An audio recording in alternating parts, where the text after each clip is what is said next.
Escucha bien. Sí, se escucha súper bien. Voy a poner a grabar. Ah, ya, ya. Listo. Listo, voy a compartir entonces la presentación. La idea es que es algo muy cortico, que vamos a repasar como las cosas principales. Si tienen alguna duda, me la dejan para el final, para yo contarles todo lo que les tengo preparado y ya al final respondemos todas las dudas que tengan. Listo. Listo de uno.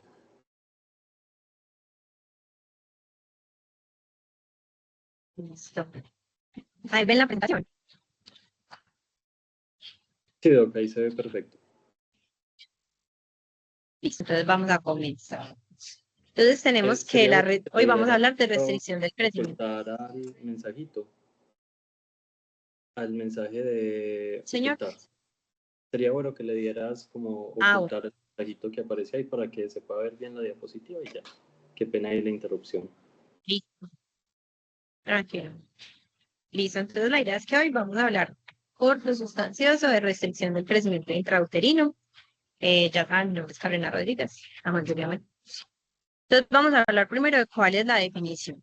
Entonces, una definición muy general es una condición en la que el feto falla en alcanzar su potencial de crecimiento genéticamente predeterminado.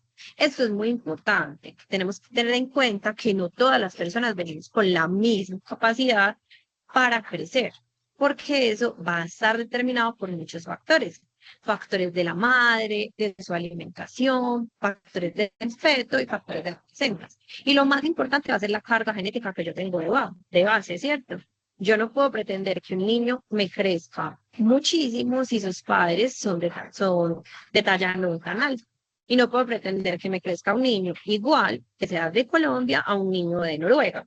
Entonces, siempre esa comparación debe ser dada como por ese potencial genético que cada uno trae. Y hay unos niños que en realidad no alcanzan a desarrollar ese potencial genético. Entonces, para hacer la definición de restricción del crecimiento intrauterino, tenemos diferentes sociedades, ¿cierto? Ustedes saben que en medicina muchas veces no nos hemos logrado poner de acuerdo entre diferentes sociedades de definiciones médicas. Entonces, ustedes van a ver que hay unas definiciones que se usan en Estados Unidos, otras que se usan en Europa, y aquí usamos como lo que mejor nos acomodemos. Esas que les traigo aquí son las definiciones de ISUOC, que son las que más se usan en Europa, y como ISUOC es un organismo internacional, es el que más se usa en el mundo. Pero ustedes van a notar que las sociedades en Estados Unidos tienen algunas particularidades que en ISUOC no vamos a ver.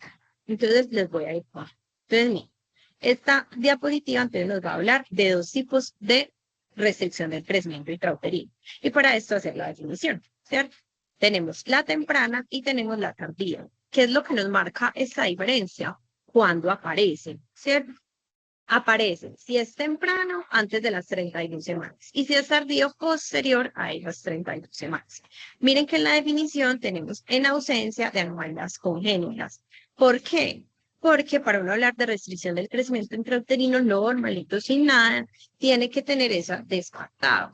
Porque los niños que tienen anomalías congénitas, hasta el 60% van a estar acompañados de restricción del crecimiento, pero pues yo ya tengo una causa y el seguimiento puede que no sea el mismo. Entonces, cuando tengo menos de 32 semanas, yo tengo un feto que está por debajo del percentil. Entonces, para empezar a hablar de eso, vamos a hablar acerca de los percentiles, ¿cierto? ¿Qué es eso? Entonces, nosotros en el embarazo vamos a hacer una primera ecografía. Con esa vamos a hacer la gestación a calcular.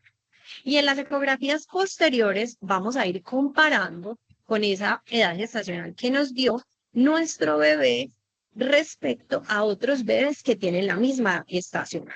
¿Listo? Al yo compararlo con esos otros bebés, yo voy a obtener lo que ustedes conocen como la campana de Gauss, ¿cierto? Ese rango de la actividad. Entonces tenemos los que van desde los pequeñitos sanos hasta los bebés grandes, ¿cierto? Pero que están sanos. Por debajo del percentil 10 vamos a hablar de que son niños que son pequeños, ¿listo? Y por encima del percentil 90 son niños que son grandes, o sea, todos los niños que están entre el 10 y el 90 van a ser normales. Entre el 3 y el 10, esos niños yo los puedo llegar a clasificar, ¿cierto? los voy a clasificar entre si es un niño pequeño sano, que simplemente su potencial genético no es tan alto, o si es un niño que de verdad no está alcanzando ese potencial de crecimiento por diferentes razones. Por debajo del 3 ya son bebés muy pequeños, entonces a pesar de que sean sanitos, sean pequeños sanos, esos bebés tienen desenlaces muy parecidos a los que están restringidos. Entonces todos los bebés que estén por debajo del percentil 3 se consideran restringidos. Listo, que es lo que tenemos acá. ¿Cierto? Si están por debajo del percentil 10, entonces yo que tengo que tener alteración en el Doppler, o sea, un bebé entre el percentil 3 y el 10, ¿cierto? Entre el percentil 3 y el 10, que se me le empiece a afectar la circulación, que es lo que vamos a ver con él. ¿Listo? El tardío, entonces, es mayor a 32 semanas, es lo mismo, sin congénitas, entonces tengo lo mismo por debajo del percentil 3 o que tenga menos del 10 con alteración en el Doppler. ¿Listo? ¿Por qué es importante? ¿Listo? Bueno, entonces, por ejemplo, una diferencia con Estados Unidos, con las sociedades de Estados Unidos, es que ellos también toman en cuenta el percentil del abdomen. ¿Listo? Si el percentil del abdomen está por debajo del 10, ellos también van pensando en una restricción del crecimiento intrauterino. En Europa casi el abdomen no es un criterio diagnóstico, sí de señal. Entonces, ¿por qué es importante hablar de restricción del crecimiento intrauterino? Entonces, es porque hasta el 30% de los morinatos están asociados a restricción del crecimiento e incluso a fetos pequeños sanitos. Estos niños, aparte de que se mueren más, ellos tienden a ser más prematuros, porque muchas veces de forma iatrogénica los sacamos antes, teniendo ese temor de que vayan a ser morinatos. Entonces tienen todas las complicaciones de la prematuridad y tienen un peor desarrollo neurológico. Los fetos que son prematuros y además restringidos. Además, está asociada a enfermedades en la adultez, como hipertensión, síndrome metabólico, resistencia a la insulina, diabetes, enfermedad cardíaca y ACV. O sea, aparte de que me va a impactar esos desenlaces inmediatos después de nacer, también me va a llegar a impactar su vida en la adultez. Entonces, la epidemiología es muy variable, es mucho más común en países en vía de desarrollo, entonces habla de 6 veces más, y esto está sobre todo muy asociado a la alimentación. Afecta del 10 al 15% de las gestantes. En la consulta de alto riesgo es un tema muy frecuente y que ustedes de pronto les va a tocar ver. Y se observa hasta en un 25% de los recién nacidos, porque también, aparte de que uno hace seguimiento de muchos bebés, hay otros bebés que uno no logra detectar durante el control prenatal. Y cuando nacen y ya se evalúa el peso para la edad gestacional al nacer, se ve que es muy bajo peso y tienen algunas alteraciones. Entonces, cuando yo sospecho el diagnóstico. Entonces, para esto es muy importante lo que les decía. ¿Qué seguimiento le vamos a hacer a ese feto? Listo, nos vamos a enfocarnos mucho en el feto en esta presentación. Entonces, en un embarazo normal, yo tengo obligatoriamente que tener 2 ecografías. Ustedes van a ver en la práctica, sobre todo cuando pasen por control prenatal, si no han pasado, o los que ya pasaron, que uno hace más ecografías. Normalmente uno que hace una primera ecografía muy temprana, que es la que hace la paciente cuando se da cuenta que está embarazada, y al hacer esa ecografía, lo que hace es mirar mirar cuánto tiene, ¿cierto? Me sirve para la estacional, una ecografía muy temprana. Y ya posteriormente se hace una ecografía de tamizaje genético, que es en la que yo voy a medir la translucencia nucal, algunos factores anatómicos, y con eso calculo el riesgo de enfermedades genéticas. Hay muchas partes en donde no se hace esa primera ecografía que me da la gestacional, sino que se hace solo la tamizaje. Y la tamizaje tiene las mejores características para calcular la gestacional. Posteriormente, yo hago otra ecografía, que es la ecografía de talla anatómica, que la hago entre la semana 20 y la 24. En esa voy a hacer una evaluación morfológica completa del feto y ahí es donde primero, pues es la primera que yo voy a hacer para comparar esos percentiles de crecimiento, o sea, ese feto respecto a otros fetos que tienen la misma gestacional, ¿cierto? Esa va a ser la primera alarma que yo tengo, ¿cierto? Porque yo voy a mirar ese feto, cómo va respecto a esa primera, o sea, respecto a su edad gestacional calculada por esas primeras ecografías. Ahí sí me sale que ese feto está por debajo del percentil 10 o por debajo del percentil 3, dependiendo de la definición, que voy a tener una restricción temprana, ¿cierto? Temprana antes de las 32 y tardía después de las 32.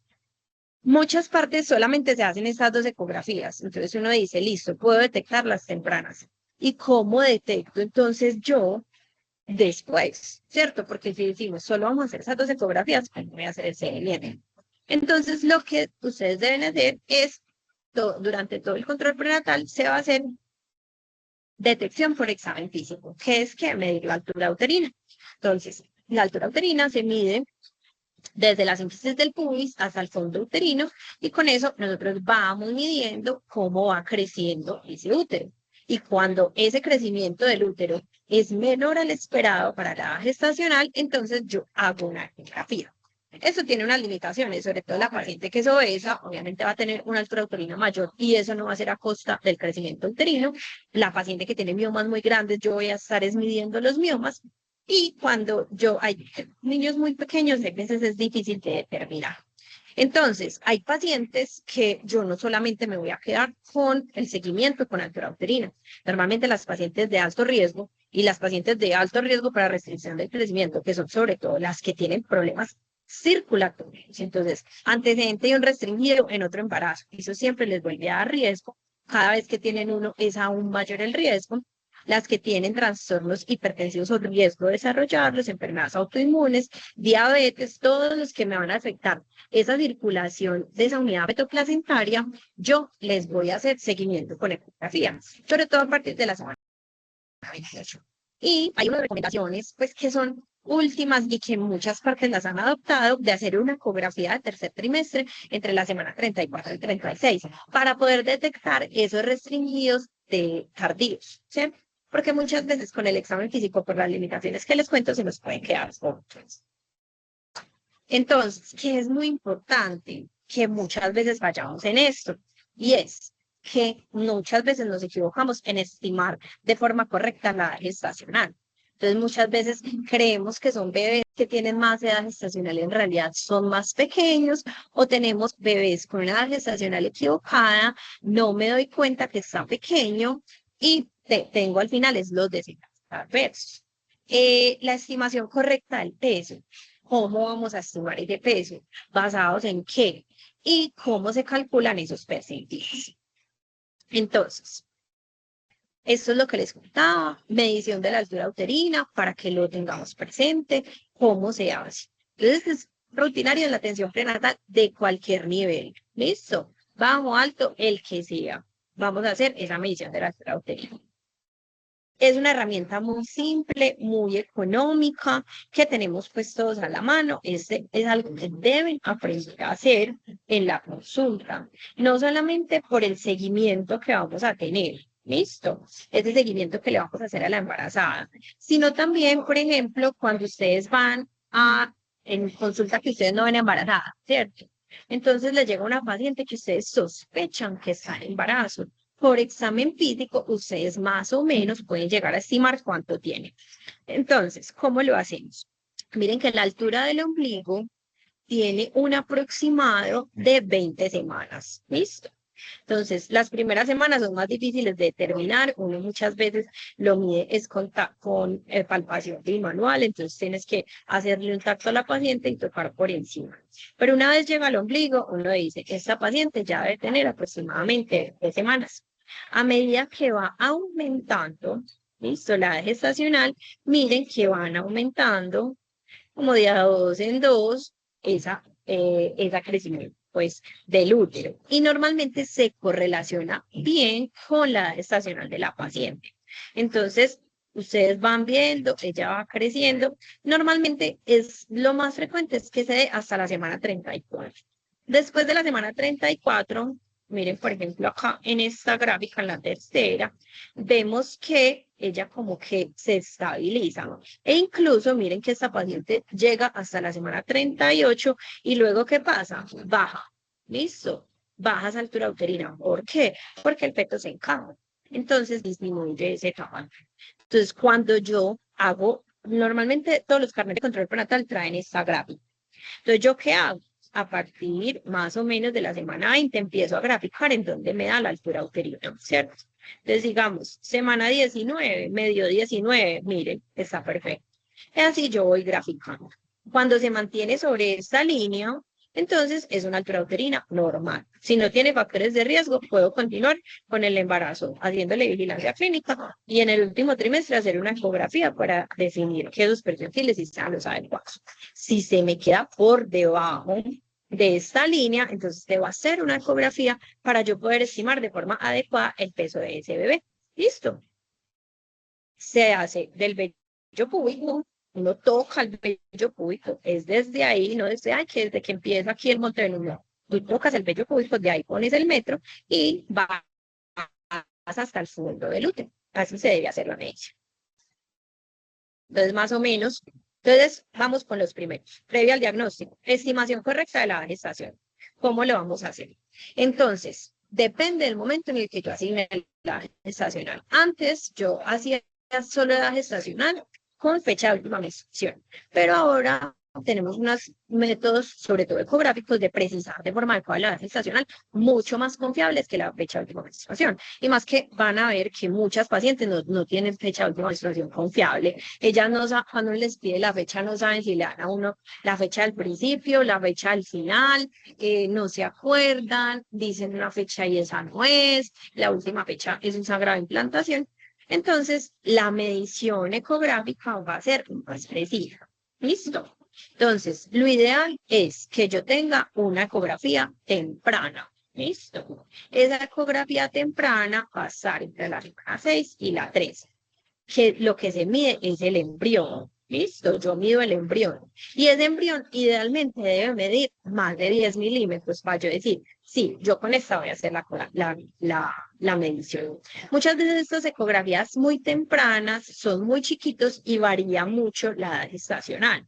Entonces, mucha gente va a definir esa edad gestacional por la ecografía de tamizaje genético, que es entre la semana 11 y 14. ¿Por qué? Porque ya se ve muchísimo mejor, ya tengo un feto mucho más claro, con unos límites mucho más claros. Entonces, muchas veces ustedes van a ver que la ecografía la calculan con la ecografía de tamizaje, ¿cierto? ¿Cuál es la dificultad? Que muchos pacientes llegan a la ecografía de tamizaje cuando el feto mide más de 84 milímetros. Entonces eso también le baja la precisión. ¿Qué es lo ideal? Que el feto mide más de 10, pero menos de 60. Esa es la medida ideal para yo decir, es una ecografía bien tomada. Y aparte tiene unas características que uno debe evaluar en la ecografía para ver si es una buena. Normalmente, si yo no cuento con una ecografía de primer trimestre, ya sea tamizaje o una más temprana de buena calidad, entonces, ¿yo cuál voy a tomar para hacer la medida de la edad gestacional? La primera que tenga, listo. Y cuando yo he avanzado más en los trimestres, ya yo no hago la medición con medir todo el cuerpito del embrión, porque ya no me cabe, ¿cierto? Ya no me da, y si mide más de 84, eso no se debe calcular, sino que yo ya lo hago con la medida de la cabeza o en el tercer trimestre con la medida de todos. ¿Listo? Entonces, ahí vamos, edad gestacional correcta. Deben tener en cuenta, muchachos, que nunca yo recalculo la edad gestacional de un feto basado en el tamaño, después de que yo ya tengo una edad gestacional confiable por ecografía trimestral. Eso es un error que se ve en forma muy común. Es que, por ejemplo, yo le hago una ecografía, yo le hice una ecografía, por esa primera ecografía, este feto tiene 30 semanas.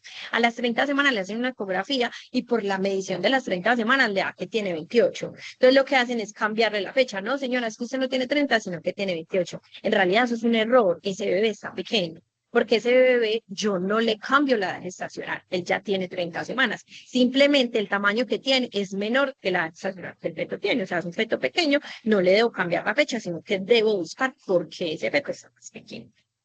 Entonces, ¿cómo se estima el peso? El peso fetal estimado, cuando yo lo hago por ecografía, miren que tiene una sensibilidad, especificidad y valores predictivos positivos negativos muy bueno. Una ecografía bien tomada. ¿Listo? Esta peso fetal estimado, los ecógrafos hacen el cálculo basado en unas gráficas pues, poblacionales que son muy viejitas, pero que son las que la mayoría usamos. ¿Listo? Hay unas curvas que son personalizadas y en realidad no se ha demostrado que sean superiores a las de la población general. ¿Listo? Pero el abdomen es el marcador más sensible para uno decir pues, que el feto está restringido. ¿Listo? Entonces, vamos a clasificarlo. Ya dijimos arriba cómo eran las definiciones, ahora vamos a hablar de diferentes clasificaciones. Esta es una, listo, que no es muy frecuente, pero para que la conozcan. Es el RCIO simétrico o asimétrico. Listo. Si hablamos de que es simétrico, es que todo es pequeño. Listo. Me da extremidades pequeñas, cabeza pequeña, abdomen pequeño, todo es pequeño. Entonces, ¿yo qué sospecho cuando son simétricos? Que tengo procesos patológicos que se dieron al inicio de la gestación, porque me afectan toda la formación de ese feto, ¿cierto?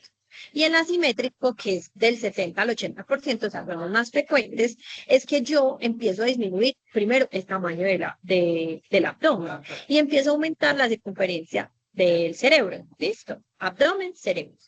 Y este va a depender, es porque es este feto adaptándose a un ambiente patológico, normalmente en gestaciones tardías, porque es cuando más se manifiestan pues este tipo de alteraciones. Entonces, miren, por ejemplo, eso ya lo habíamos dicho, simétrico o asimétrico, normalmente este es el que empieza temprano la gestación y este es terminado. Y también lo vamos a tener temprano y tardío. Esto, que recordemos, la edad gestacional que lo define son menos de las 32 semanas. ¿Listo? Entonces, ¿cuáles son? Vamos a hablar acerca de estas características. El temprano, que es lo más difícil, hacer el manejo, porque son niños muy pequeños que yo tengo que seguir durante toda la gestación. Entonces, muchas veces es difícil definir cuándo lo termino, hasta qué momento, cómo es el seguimiento.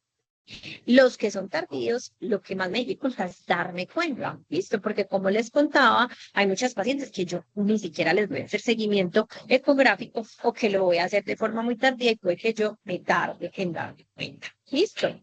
Entonces, en los hallazgos ultrasonográficos, el feto es muy pequeño en el temprano.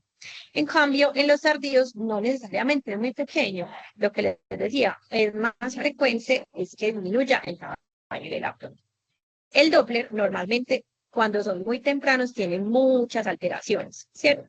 En cambio, en el tardío lo que más se ve es que el cerebro empieza a compensar, el cuerpo del bebé empieza a compensar para que le llegue más sangre al cerebro, que es lo más importante que el bebé pues tiene para dar. ¿Listo? Los perfiles biofísicos pueden ser abnormales en ambos. Normalmente los trastornos hipertensivos en los tempranos son frecuentes. ¿Por qué? Porque en los tempranos hablan de ese trastorno de la placentación, ¿cierto? De que hay algo en la unión de la placenta, de esa unión uteroplacentaria, que no permite que ese feto se alimente por. En cambio, no es frecuente en los tardíos que tengan alteraciones hipertensivas. La placenta normalmente en el temprano no es adecuada, en cambio, en la tardía no es tan frecuente. La mortalidad perinatal de los que son tempranos es muy alta, muchas veces porque o tienen cosas asociadas o yo los acuerdo en el temprano. Entonces tienen mucha morbilidad, mucha mortalidad. En cambio, los tardíos suele ser baja porque ellos no se afectan. Y pues la madre está más afectada en los tempranos que en la tarde. ¿Por qué se da esto? Listo, ¿por qué? ¿Qué es lo que explica que haya restricciones? Entonces es un resultado de muchas cosas. Listo. Enfermedades maternas, entonces las que ya habíamos mencionado. El consumo de sustancias psicoactivas ha aumentado, viene en aumento y también me lleva a restricción. Y el consumo de tabaco, que es muy frecuente, las pacientes usualmente cuando consumen tabaco, ellas le refieren a uno que ya lo suspendieron al inicio de la gestación. Muchas continúan fumando, continúan en ambientes donde el consumo de tabaco es frecuente y pues ustedes saben que es muy difícil dejar el hábito tabáquico. Entonces, muchas veces es la explicación, pero la paciente no la informa. Y también el bajo peso materno se puede expresar en pacientes con mayor presencia de bajo peso en los niños. También tiene que ver genéticas, placentarias, perdón. Entonces, lo que decía, el tipo de placenta, la mala posición. Entonces, por ejemplo, hay algunos que tienen inserción velatosa, placenta de inserción baja, pueden tener más riesgo, o la insuficiencia placentaria, que es uno de los más importantes. Entonces, genético. Hay muchísimas causas, ahorita las vamos a ver en una tablita que les voy a dejar ahí en las diapositivas, pero a la que no vamos ahondar. Y tenemos entonces trisomías 13 y 18, muy frecuente en los tempranos. ¿Listo? Triploidías, o sea, los pacientes como las parciales. Y enfermedades monogénicas, que son muchas y que muchas veces son difíciles de diagnosticar porque el fenotipo no está claro. Propios del feto, entonces, enfermedades tipo tocho, ¿cierto? Toxoplasmosis, rubeola, citomegalovirus, herpes, incluido la sífilis, en nuestro país muy frecuente. Y ya constitucionales que van a depender muchísimo de las características maternas. Hay estudios que dicen que las mamás que tuvieron restricciones de crecimiento intrauterino tienen mucho riesgo de que ellas también tengan niños con restricciones de crecimiento intrauterino. Entonces, miren qué es lo que les contaba. Esta tablita de las voy a dejar ahí para que la tengan. Es muy buena porque me dice cuáles son las causas. Anomalías genéticas, entre el 5 al 20%. No es muy frecuente, listo. Cuando yo digo, cuando le veo cosas en la ecografía de detalle al niño, que yo digo, puede tener alguna otra cosa, y además son restricciones muy tempranas, listo. Infecciones fetales, 5 al 10%, es muy poquito. Normalmente yo las busco cuando el niño tiene otras cosas de infección fetal, sobre todo calcificaciones en todo el cuerpo. Usted dice, esto es de infección fetal. Listo.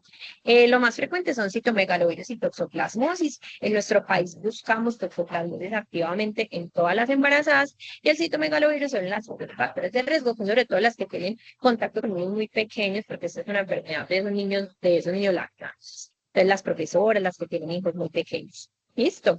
La malaria es una causa infecciosa común en los sitios donde es endémica, entonces en algunas partes de nuestro país. Normalmente, pues acá en Medellín es muy raro no tener casos de malaria, excepto las pacientes que viajan.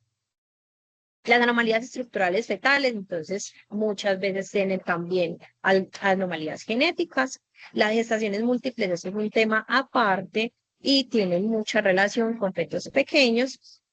Mosaicismos de la placenta, o sea, problemas directamente de la placenta, enfermedad placentaria isquémica asociada a todos los trastornos que tiene la mamá. Listo. Anomalías macroscópicas del cordón y la placenta, que ya lo habíamos mencionado, factores genéticos de la madre. Listo. Condiciones médicas y obstétricas, miren, absolutamente todo. Todo lo que la mamá tenga riesgo. Listo. Teratógenos y otros factores ambientales que ya los mencionamos. Muy bien. Técnicas de reproducción asistida. Los niños que son hijos de reproducción asistida son más pequeños. Listo. Bajo peso, ganancia poca en el embarazo, mala absorción, mal estado nutricional, también nos afecta el paso de nutrientes a vez de bebé. Las que viven en altitudes muy altas porque no hay suficiente oxígeno. Listo. Entonces, miren que hay estudios, pues, hasta en Perú, que en estos valores muy altos son niños más pequeños, intervalos más cortos, madres muy jóvenes o madres muy adultas, y eso es como lo principal. Estas otras no son tan importantes. Entonces, vamos a hablar acerca de la temprana y de la tarde. Entonces, restricción de crecimiento intrauterino temprano, precoz. Entonces, hablamos de una insuficiencia placentaria severa. Normalmente se da porque hay una transformación anormal de las arterias uterinas. Cuando usted se embaraza, las arterias uterinas se tienen que dilatar porque tiene que pasar mucha sangre para el útero, ¿cierto? Tenemos ese paradito ahí que se va alimentando toda esa sangre. Entonces, yo necesito que la arteria uterina sea muy dilatada y le pase mucha sangre. Esto es como lo que vamos a ver en el Doppler, que es evaluar el flujo en esas arterias. Entonces, yo necesito unos flujos muy amplios. ¿Listo? Normalmente, yo, por diferentes razones, esas arterias uterinas no se dilatan tanto, quedan muy cerradas. Entonces, ella no pasa suficiente sangre y el bebé tiene que hacer un esfuerzo para que le pase esa sangre. Entonces, esa es la arteria umbilical. Las uterinas en el Entonces, este es el ducto venoso, en el cerebro, y estas son las umbilicales. Entonces, al principio, el bebé en las umbilicales tiene que pasarle muy buena cantidad de sangre, ¿cierto? Tengo una sístole alta y en la diástole me va a dar bastante sangre. A medida que va aumentando esas resistencias planetarias, entonces yo voy perdiendo esa capacidad de paso de flujo en la diástole y después el flujo en la diástole es de reverso. Eso es como lo que se evalúa en el Doppler, muchachos. En realidad es ese avance de la circulación. ¿Listo? Luego, entonces, ¿qué hace el feto? Él dice, no, a mí no me está llegando suficiente sangre. ¿Yo qué tengo que hacer? Vasodilatar la parte más importante de mi cuerpo, que es ¿cuál? El cerebro. Entonces ya no son picos tan altos en la dístole, la diástole más bajita, sino que empieza a aumentar. ¿Listo? Entonces se vasodilata para que llegue más sangre al cerebro. Y después se me altera el ducto venoso, que es lo que vemos acá.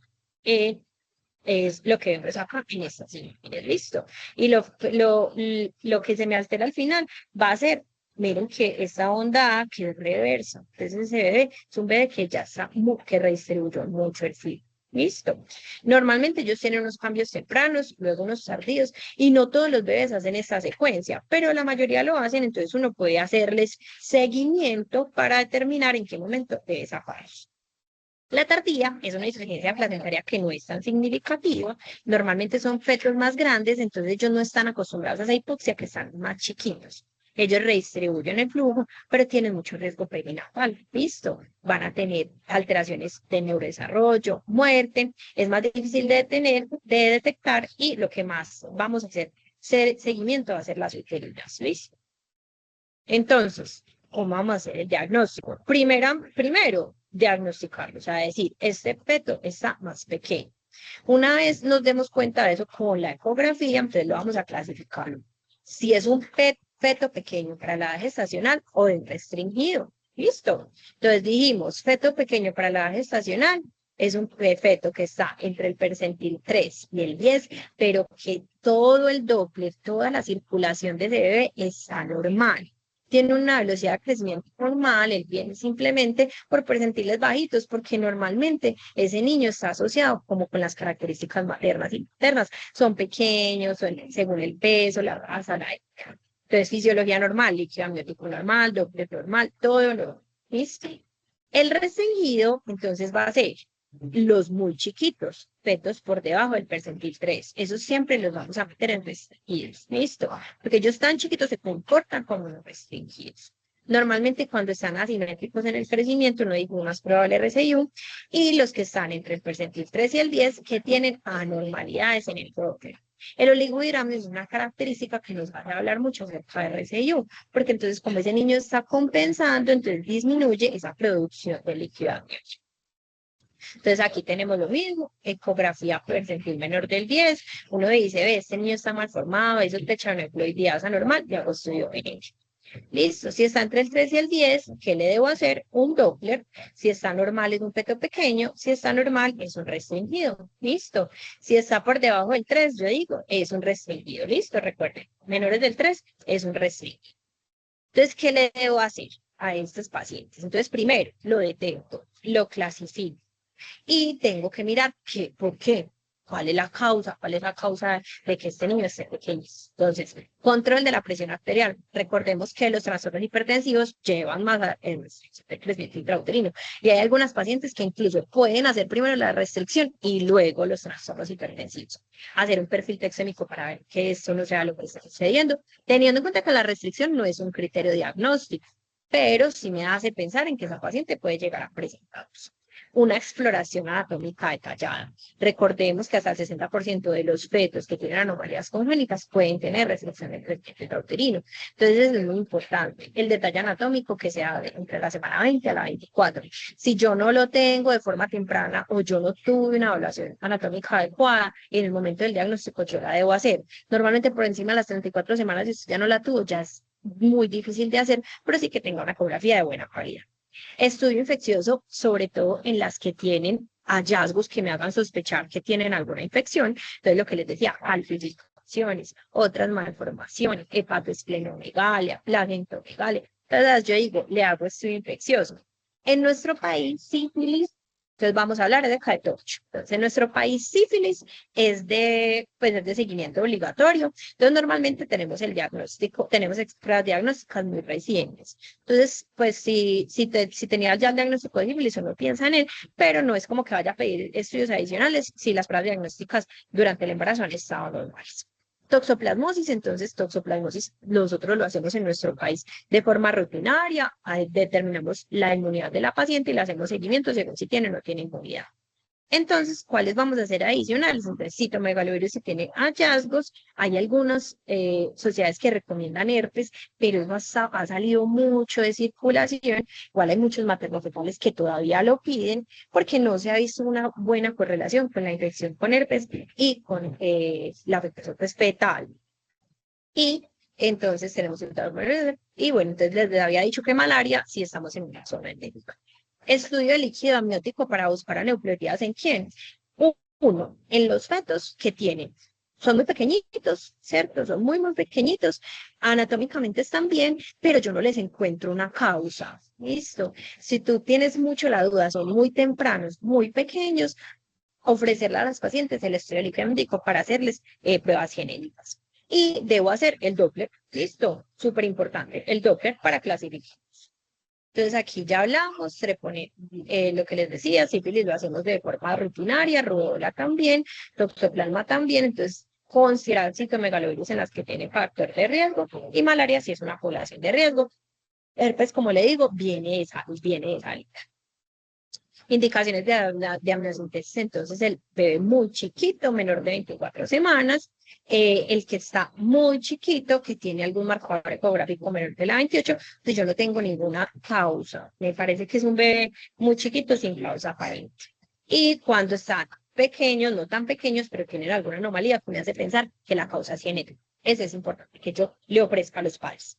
Siempre tener en cuenta que la amniocentesis es una decisión de los padres. A los padres hay que informarles la posibilidad, hay que informarles el riesgo.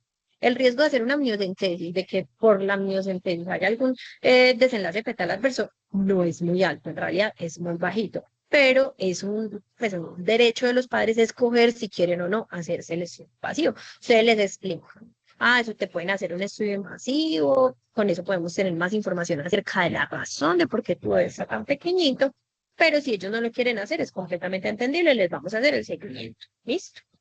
Entonces, estos son los estadios del Doppler. ¿Listo? Tenemos el restringido, si el feto pequeño, 3 y 10, Doppler normal, feto pequeño para la edad gestacional. Menor del 3, restringido.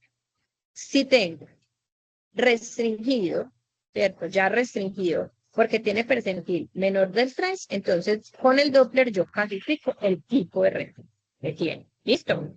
Si está entre el 3 y el 10, entonces yo lo voy a clasificar como tipo 1 si tiene alguna de las siguientes. ¿Listo? Entonces, relación cerebro-placenta es una relación entre la circulación que hay en el cerebro y la circulación en la placenta. ¿Listo? Arteria umbilical. ¿Listo? Estos son unos índices que se calculan. Arteria umbilical, cerebral media o arterias uterinas. Esto todo me lo informan en el informe del Doppler. Ellos hacen esa evaluación que habíamos visto de la circulación de las ondas, calculan esos índices y me los informan.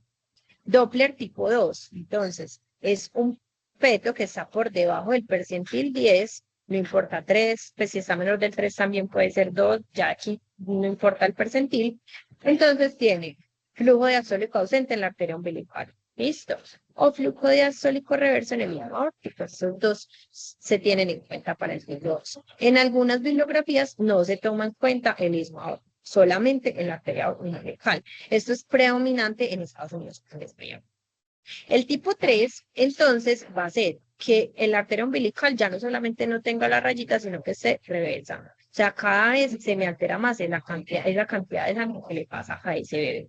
Y el ductus venoso ya se empieza a alterar los índices. Y el tipo 4 va a ser cuando yo ya tengo alterado cuando el bebé ya está muy alterado, entonces tiene esa onda reversa que era que le mostraba por acá, discúlpenme, me equivoco, me devuelvo, esta onda reversa acá, o sea, ese bebé está muy redistribuido, o ese bebé ya me está alterando las pruebas de, de bienestar fetal. Listo, cardiotocográfico patológico, perfil biofísico. Entonces, ¿cómo lo vamos a manejar? Listo, ya dijimos, lo diagnostico, lo clasifico, ¿cómo lo manejo? Entonces, todos estos pacientes son de evaluación por obstetra mínimo o por medicina materno-fetal, dependiendo de... Hay que descartarles preeclampsia y hacer estudios complementarios a ver qué rango. Listo. Ya dijimos cuáles son los que van para estudios genéticos o los de medicina materno-fetal. Listo. El pequeño sano, ¿qué le vamos a hacer? Le vamos a explicar a la mamá, tú tienes un bebé muy pequeño, solamente que pues no se le puede pedir peras al olmo, si es un bebé pequeñito, es lo que tiene para crecer, vamos a vigilarlo. ¿Cada cuánto lo vamos a vigilar? El Doppler cada 2 semanas. Listo. Y la ecografía de crecimiento cada 2 a 3 semanas. No la hagan antes, muchachos. Muchas veces uno se asusta y dice, ay, no, yo quiero ver si eso es verdad, lo quiero hacer rápido y le hace una ecografía hoy, una dentro de 8 días, una a los 2 días. El percentil no cambia tan rápido. Entonces, para evaluar crecimiento, cada 2 a 3 semanas. Listo. ¿Hasta cuándo se termina? Hasta la semana 40. Miren que el pendo pequeño sano, yo lo llevo hasta el final de la gestación. ¿Por dónde se termina? Por donde vayan a hacer por indicación obstétrica. Parto, cesárea, ese bebé tolerar a Dios. Obviamente monitorizado. Listo, no es un bebé para nacer en primer nivel, porque no lo puedo monitorizar. Muchas veces no lo va a poder monitorizar de forma adecuada. Restricción del crecimiento intrauterino, listo. Entonces, ahora sí, vamos dependiendo de la clasificación con el Doppler. El tipo 1 se ve ambulatorio si no tiene preeclampsia, el Doppler es semanal y el crecimiento cada 2 semanas. Como les decía, no se afanen en hacer ecografía de crecimiento cada semana, cada 2 semanas. Se termina en la semana 37. Se hace por parto vaginal, pues si tiene alguna indicación obstétrica, porque no puede parto vaginal la que está sentado, se le hace cesárea, pero se debe vigilar porque estos bebés tienen más riesgo de que requieran una cesárea por estado fetal no tranquilizado. ¿Listo? El tipo 2, entonces, este bebé, ya yo digo, vamos a hacerle Doppler 2 veces por semana y se termina la semana 34. De aquí en adelante, todos estos otros niños van por cesárea. Ellos se cree que no toleran un parto vaginal, entonces todos los demás cesárea. ¿Listo? Tipo 3, entonces se les hace Doppler cada 24 a 48 horas. Normalmente estos se hospitalizan. ¿Listo? Se terminan en la semana 30 a 32. ¿Listo? Esas es como las semanas en las que yo defino terminación. Son muy pequeñitos. Esto requiere maduración. ¿Listo? Antes de la terminación. Tipo 4 se les hace Doppler cada 12 horas y se deben terminar una vez alcancen la viabilidad total. Normalmente aquí los terminamos en la semana 28. Se planea esa finalización con el psicólogo y padres. Estos son niños que tienen malos pronósticos, tienen más riesgo de hacer complicaciones del prematuro, entonces enterocolitis necrosante, retinopatía del prematuro, displasia broncopulmonar. Todas esas enfermedades del prematuro, estos son los que tienen más riesgos. Entonces, por eso, pues, como que se planea la terminación, pero miren que hay que hacerle mucha vigilancia porque yo tengo mucho riesgo de que me hagan un Listo. Cuando yo voy a terminar el embarazo, entonces, yo cuando tengo un bebé que está muy pequeño, está restringido, tiene alguno de los que le contaba 2, 3, 4, y además tiene preeclampsia severa, entonces yo defino terminarlo primero si es necesario. ¿Listo? Si, por ejemplo, tiene preeclampsia severa en la semana 34 y un restringido tipo 1, termínelo porque tiene la preeclampsia severa. ¿Listo? O, por ejemplo, tiene un gel, termínelo. Ah, que el bebé está muy chiquito, toca terminarlo. Listo. Si el monitoreo se me afecta, o que el perfil biológico está por debajo del 4, uno dice, ese bebé tiene riesgo de hacer la muerte intraútero. Entonces, vía del parto para todos los que están por encima del tipo 1, el pequeño, el tipo 1, y de ahí para abajo, todos van para cesárea. Pero si miren, si yo en la vigilancia le veo que está monitoreo alterado, alteraciones en los flujos, es mejor ser cesárea. Listo. Este es un resumencito de cómo se hace la vigilancia, que se les ahí en la diapositiva, que se subo. Entonces, el pronóstico, miren que es muy importante, si la morbilidad y la mortalidad depende mucho del percentil del crecimiento. Por debajo del percentil 5 es cuando yo más aumento morbilidad y mortalidad. Los niños que tienen estos percentiles entre el 5 y el 10 normalmente les va muy bien, pero los que son muy pequeñitos tienen mucha alteración del flujo y tienen más riesgo de hacer todas esas complicaciones. Entonces, pronóstico del bebé una vez nace, entonces muerte neonatal y morbilidad son más frecuentes en RCI1. Tiene peor pronóstico el RCI inicio temprano, los que son más graves y los que tienen alteraciones en el flujo pueden tener más síndrome de dificultad respiratoria, retinopatía y sepsis. Y cuando ya son adultos, porque miren que esto igual afecta hasta la adultez, tienen más riesgo de hipertensión, diabetes y enfermedad renal crónica, o sea, todos los problemas circulatorios. La mamá, entonces, tiene riesgo de recurrencia que aumenta con cada embarazo y tienen riesgo de enfermedad cardiovascular, porque es que esto a la larga es un problema cardiovascular, un problema vascular entre la unión uteroplacentaria. Listo. Entonces, para evitarlo, ¿qué se recomienda? Cambios en el estilo de vida después del primero, hacer actividad física, evitar el tabaquismo, es muy importante, tener una dieta balanceada. Listo, muchachos. Eso era lo que traía para presentarles. Me cuentan si tienen dudas. Listo, muchísimas gracias por la revisión. No sé si de pronto habrá alguien que tenga alguna pregunta.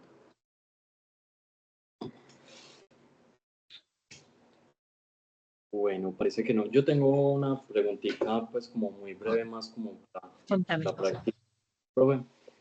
Y es que a nosotros siempre nos dicen que la ecografía es operador dependiente, ¿cierto? Entonces, si nosotros tenemos Sí, un reporte de una ecografía con un percentil 10, pues ahí limítrofe, y tenemos una materna que no tiene comorbilidades, que no tiene factores de riesgo, yo voy a preferir repetir la ecografía o paso directamente al Doppler. Siempre paso directamente al Doppler. entonces, si está del 10 para abajo, el Doppler. Puede que sea Ok, una ecografía que uno dice, esto está malo, este está grande y esa persona se equivocó. Listo, pero no vale la pena yo repetirla inmediatamente, porque, pues, como te decía, vos decís, es operador dependiente, pero yo muchas veces no voy a ver ese cambio en la ecografía. Si tiene menos del percentil 10, es mejor que no haga el Doppler de una vez. Y en 2 semanas le repite la ecografía con un mejor operador. Eso es lo ideal. Ustedes van a ver que en la práctica no siempre se hace eso. Muchas veces una ecografía de un operador no tan bueno, entonces van a urgencias y les repiten en urgencias la ecografía. Eso está bien hecho. ¿Por qué? Porque tengo la disponibilidad de hacer la ecografía de forma inmediata. Hago la ecografía y si me sale mala, le mando uno doble. Pero muchas veces ustedes no van a tener esa posibilidad de repetir la ecografía en urgencia, sino que se lo van a mandar es ambulatorio. Y ambulatorio yo prefiero que se haga de una vez el Doppler para yo poderlo clasificar.